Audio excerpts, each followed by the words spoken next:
Well, the afternoon game here on Friday was an incredibly high-scoring game. Ended up being 114-102. Both teams shot over 50%. Tons of three-pointers going in. High-paced game, a lot of fun.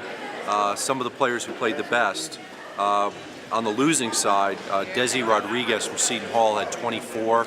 He's a multi-talented guy because he drives to the basket fearlessly and very physically, but he can also make a jump shot on the perimeter. And he was doing a little bit of both of those today, and he had 24. He's probably the best player in the game, even though his team lost. So on the winning side, he had a couple of good performances. Yante Maton, who wasn't great in the first game here, but is one of the better players here, really showed that, I think, in this game. He's a big body, but has a great shooting touch. And he's not so much a great three-point shooter. He can make a three, but when he gets in that medium range, that 17, 18-footer, he's money. And that was what happened today, and he had 22 points.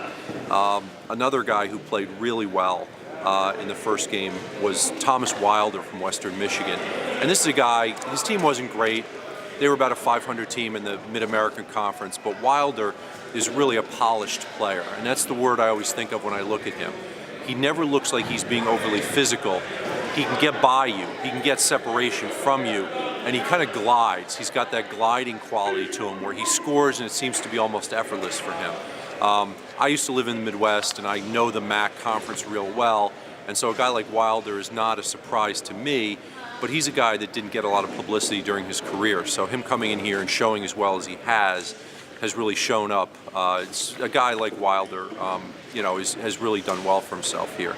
Other big names who did well in that game. Jonathan Williams from Gonzaga really played physical and hard, and he got a lot of hard buckets. He had 16, but he earned every one of them because it was a real physical interior game.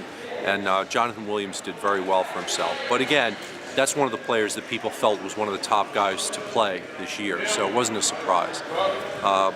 Going further than that, Kenrich Williams, didn't have a big number in terms of his points. He only had 8, but he had 9 rebounds.